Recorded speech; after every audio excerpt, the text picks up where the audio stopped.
Hi, this is Mato. In this video, I will show you the game between Magnus Carlsen and Øystein Dannevig. This game was played in Norwegian Championship in 2004. Carlsen had white pieces and he started with e4. Dannevig played e5, knight to f3, knight to c6, and Carlsen played bishop to b5, Rue Lopez or Spanish sharpening. Knight to f6, d3, d6, and Carlsen castle kingside. g6.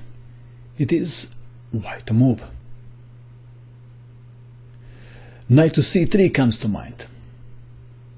If I was asked to guess the move, that is what I would have played. Carlsen played d4, pushing the same pawn again. E takes on d4. How should white continue? Knight takes on d4, or there is a better move? What would you do? e5, the strongest move played by Carlsen. Pawn takes pawn.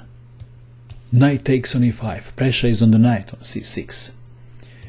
Bishop to d7 unpinning. It is white to move. What is the best move for white in this position? What would you play? Carlsen played rook to e1. Simple and the best. Rooks should be placed on the open files. Would you play this too? Knight takes knight. Rook takes knight check. Bishop to e7. Black, dark square bishop, belongs to g7, doesn't it? Bishop to g5. Surely black considered castling.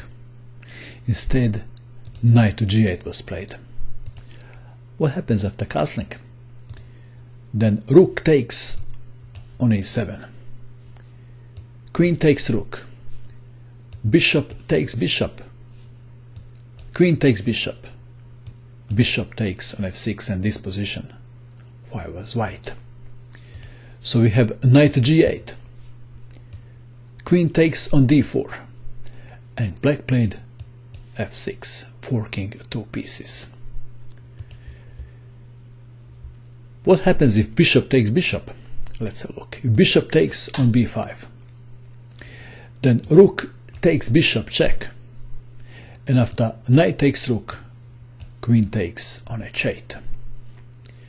So we have f6. White to move. How should white continue?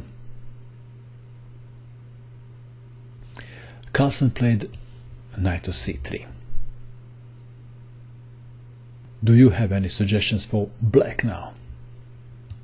Well, black can capture the piece, either rook or bishop, or bishop takes bishop on b5. That is the strongest move in the position. But let's have a look what happens if f takes on e5. Then queen takes on e5, and this is winning for white. Well, if pawn takes bishop on g5, then rook to e3, discovered attack on the rook. And now if bishop takes bishop, queen takes on h8. Probably black should have captured the bishop on b5. And then we would have this continuation. Rook to d5, attacking the queen. Bishop to d7, rook to d1. Perhaps black can continue like this. Bishop to c6. Rook takes queen. Rook takes rook. What do you think of this position? Looks like that black would have a chance. Okay, in the game, black played c5, attacking the queen. Bishop takes bishop check. Queen takes bishop. Queen takes queen check. King takes queen. Rook to d1 check. Material is equal, but have a look at the difference in the activity of the pieces. King to c7. Knight to d5 check. King to c6. Knight takes bishop check. Knight takes knight. Rook to e6 check. King to b5. Bishop takes on f6, attacking the rook. Rook from h to d8. Rook takes rook. Rook takes rook. It is white to move. White played a move and black resigned. What is the move? Rook takes knight, bishop takes knight, or something else? Something else. Rook to e1. Black resigned. Of course, if rook takes on e7, then rook to d1 is winning. Okay.